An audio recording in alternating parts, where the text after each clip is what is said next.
Okay, so let's take a look at another important topic of pediatrics, that is cystic fibrosis. So as a final year MBBS student, what are the important points of cystic fibrosis that you need to remember? Okay, first of all, in a patient of cystic fibrosis, there will be a positive family history. So whenever you are suspecting a case of cystic fibrosis, you need to ask that if another person in the family is affected by the similar disease or the similar symptoms.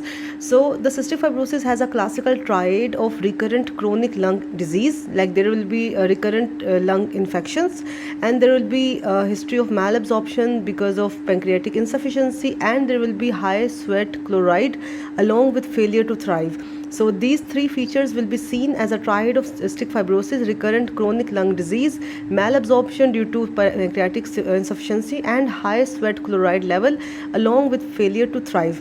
So this is a triad, and these are the symptoms. Like the child will present with cough, wheeze, shortness of breath, sputum production, hemoptysis, clubbing, rectal prolapse, infertility, and nasal polyps. So these are the clinical pictures that you can see in a person suffering from cystic fibrosis. So whenever we are suspecting, whenever we are you can say putting cystic fibrosis in a differential diagnosis, what are the possible investigations that we can order to confirm the case? So सबसे जो important इसमें होती है investigation, that is genetic study. Genetic study, there will be autosomal recessive mutation of CFTR F508 gene.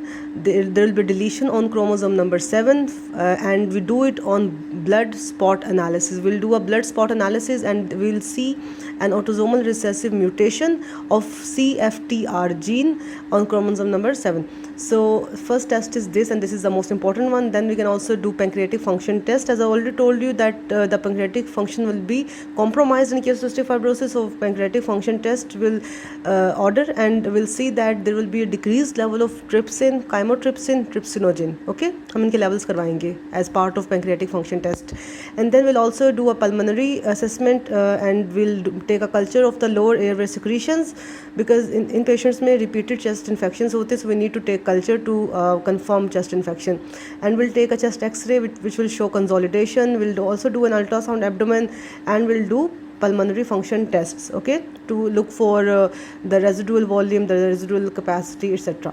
So then we'll also do a blood exam to see for CBC, sweat chloride test. We'll do, very important because sweat chloride level will be raised in these patients. We'll do LFTs, glucose level, fat soluble, the blood level of fat soluble vitamins, because of pancreatic insufficiency, the fat soluble vitamins will not be absorbed properly, so the level will be decreased.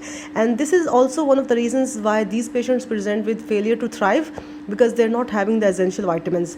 Okay, so these are the investigations that we'll order in a patient of cystic fibrosis, and then we'll look at the treatment options available for cystic fibrosis. Okay, so let's revise the investigations once. There will be genetic study, there will be pancreatic function test assessment, there will be pulmonary function assessment, and there will be blood examination. So these are the important investigations. Now, once diagnosed, how will we treat a case of cystic fibrosis? So first of all, because in these patients there is the retention of secretions in the chest, so in order to get rid of those secretions, we'll advise the patient to do chest physiotherapy.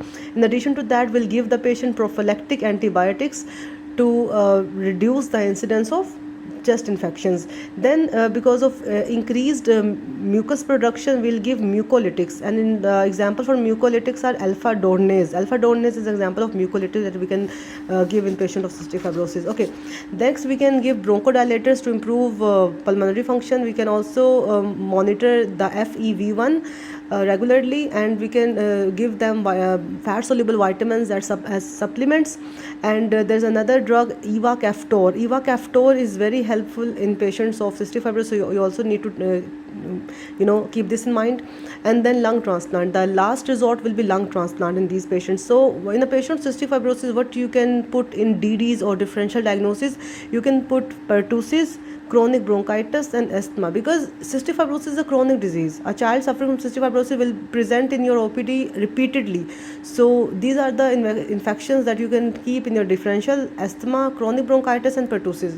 So once let's revise the treatment options available for cystic fibrosis. Number 1 was chest physiotherapy, then prophylactic antibiotics, mucolytics like alpha dornase, Then we have the bronchodilators, regular FEV1 monitoring, vitamin supplementation, ivacaftor, lung transplantation. So these were the important points that you need to remember for your exam of pediatrics.